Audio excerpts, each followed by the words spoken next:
आज की इस वीडियो में हम बात करने वाले हैं टॉप 5 बैंक्स जो कि आपको एक अच्छी रेट्स मतलब आरओआई पर आपको लोन प्रोवाइड करवाते हैं, जिनमें हम नेशनलाइज की भी बात करेंगे, कुछ प्राइवेट बैंक्स भी होने वाले हैं और कुछ एनबीएफसी भी जो कि आपके सिविल स्कोर के अकॉर्डिंग आपको लोन अच्छी आरओआई पे मतलब कम से कम आरओआई पे प्रोवाइड करते हैं।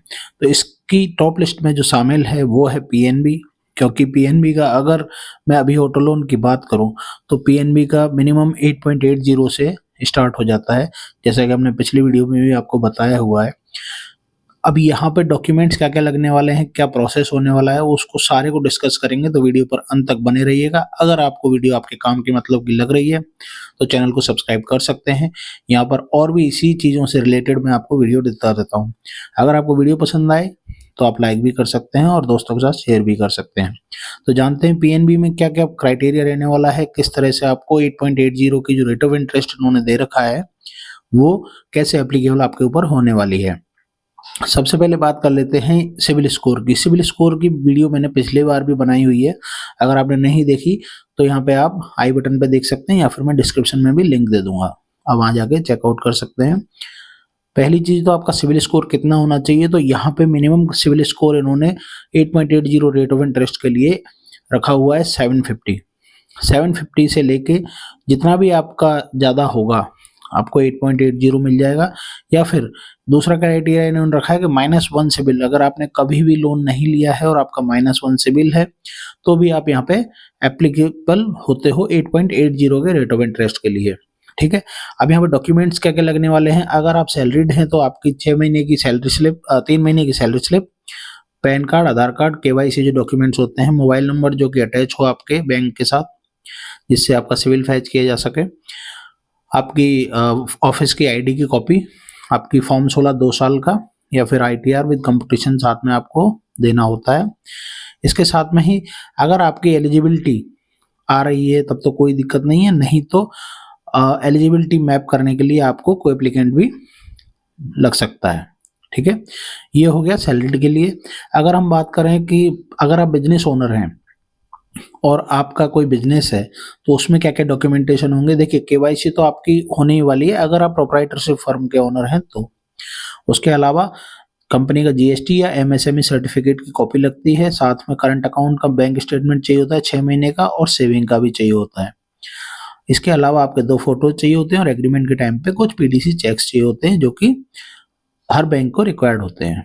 अब यहाँ पे प्रोसेसिंग फीस क्या है और क्या स्टैंपिंग है, तो यहाँ पे प्रोसेसिंग फीस जो है वो लगभग 1500 से लेके 1700 रुपए है, तो वो आप एक बार क्रॉस चेक भी कर सकते हैं, अभी का रेट ये चल रहा है।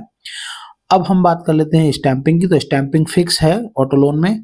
अगर मैं राजस्थान में बात करूं तो 250 रुपये पर लाख पे लगते हैं। मान के चलिए आपका अगर 10 लाख का लोन है तो लगभग 2500 रुपये आपको स्टैंपिंग लगती है। जीएसटी वगैरह जो सरचार्ज टैक्स वगैरह है वो अलग होते हैं।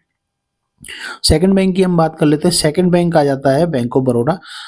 बैंक ऑफ बड़ौदा की एक अच्छी इसमें चीज है कि ये फिक्स्ड पे आपको देता है, पीएनबी आपको फ्लोटिंग पे प्रोवाइड करवाता है। अब फ्लोटिंग और फिक्स क्या होता है वो मैं आपको बता देता हूँ।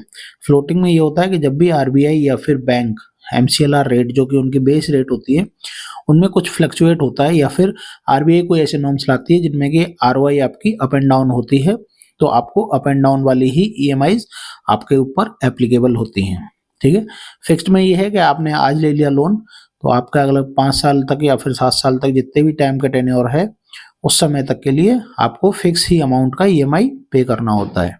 तो बैंक ऑफ बड़ौदा में आपको फिक्स ईएमआई, फिक्स आरओआई पे ईएमआई का ऑप्शन मिल जाता है। यहाँ पे रेट ऑफ इंटरेस्ट जो स्टार्ट हो जाता है वो होता है 9.05 से। 9.05 में भी ये 750 प्लस को कंसिडर करते हैं।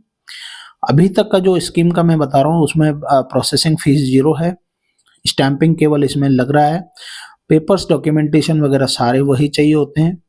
आपके घर की या फिर आप अगर सैलरीड हैं तो एफआई होती है, उसके बाद में सारी चीज़ें प्रोसीड होती हैं। सैंक्शन लेटर आपको बैंक से मिल जाता है और डीलर को आप जाके वो दे देते हैं तो आपको कार अवेलेबल हो जाती है। अब हम बात कर लेते हैं थर्ड बैंक की। थर्ड बैंक है एसबीआई जो कि एक मार्केट लीडर भी है।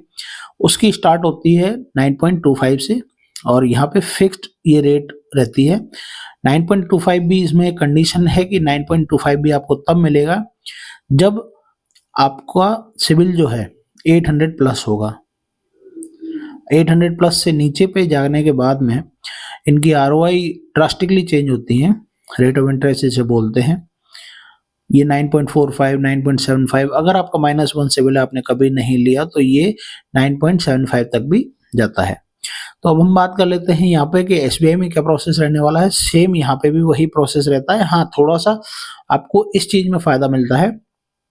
एसबीआई की जो फॉर्मेटिंग सिस्टम है, बेसिकली जो प्रोसेस सिस्टम है वो बहुत फास्ट है। और आपको अगर जैसे मान के चलिए कि अर्जेंसी में लोन लेना है, जैसे मान के आपके पास में सारे पेपर्स हैं, सब कुछ आपने ले रखा है और आपको केवल एसबीआई जाना है, विद इन 2 आवर्स अगर आपका एसबीआई में अकाउंट है तो विद इन 2 आवर्स आपको लोन सैंक्शन हो जाता है।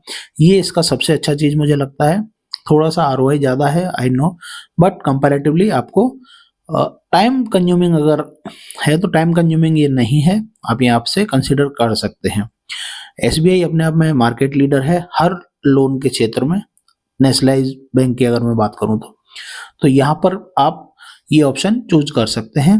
एसबीआई का मैंने आपको बता दिया।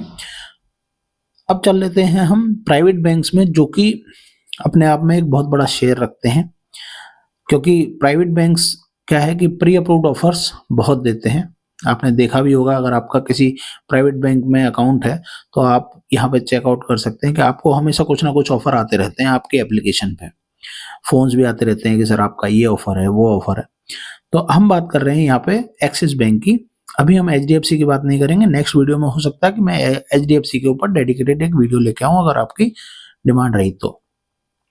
यहाँ पर हम बात कर रहे हैं एक्सिस बैंक के बारे में। एक्सिस बैंक अपने आप में एक अच्छा प्राइवेट बैंक है, जो कि आपको कंपैरेटिवली रेट्स जो है बहुत ही अच्छे आरओआई पे आपको ऑफर करता है। अब यहाँ पे देखने वाली बात यह है कि इनका एक सिस्टम है एमएलपी करके, फुल फॉर्म मुझे भी नहीं पता, अगर आपको पता है तो प्लीज मुझे बता दीजिएगा। एमएलपी करके है, तो उसमें क्या होता है कि डिजिटल प्रोसेस होता है। वहीं पे आपको आपके सामने पैन कार्ड डाल के, आपका पैन नंबर और आधार नंबर डाल के वो तुरंत चेक कर लेते हैं। आपकी परमिशन के साथ एक ओटीपी आता है। उसके बाद में ये आपको बता देते हैं कि सर आपकी आरओआई इतनी आएगी और इतने तक का आपको लोन ऑफर हो सकता है। तो इजी प्रोसेस है और सब कुछ डॉक्यूमेंटेशन ना के बराबर होने वाले हैं। तो इस वजह से मैंने एक्सिस बैंक को चौथे नंबर पर रखा है। अगर आप नेशनलाइज की बजाय प्राइवेट पे जाना चाहते हैं और आप कोई बिजनेस प्रोफाइल हैं तो आपको ये काफ़ी बेनिफिशियल होने वाला है। कई दोस्त जो होते हैं, कई मित्र हमारे जो होते हैं, वो टैक्सी में पर्पज में भी आप यूज करना चाहते हैं, तो ऐसे में आपको एक बैंक में सजेस्ट करना चाहूँगा। 5वें नंबर पे हमने इसको रखा है, जो कि होने वाला है इंडसइंड बैंक। इंडसइंड बैंक को कई लोग आईबीएल भी बोलते हैं, इंडसइंड बैंक लिमिटेड।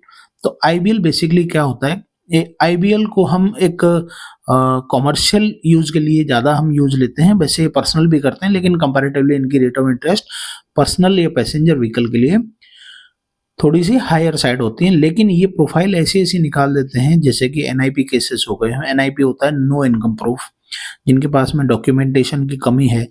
वैसे तो पैसा खूब है लेकिन डॉक्यूमेंट्स में पुअर हैं, तो ये उन प्रोफाइल्स को निकाल देता है इजीली।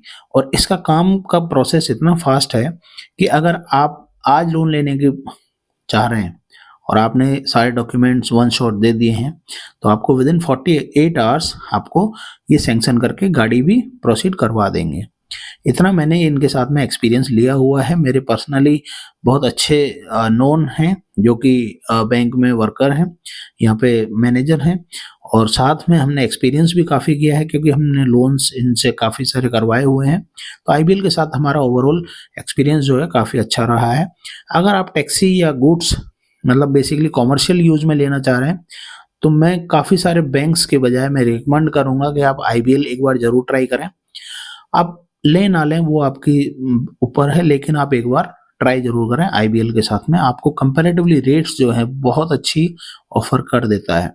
यहाँ पर इस जो सेगमेंट है उसमें दूसरे बैंक्स जो आते हैं वो आते हैं Mahindra and Mahindra financial services, AU bank.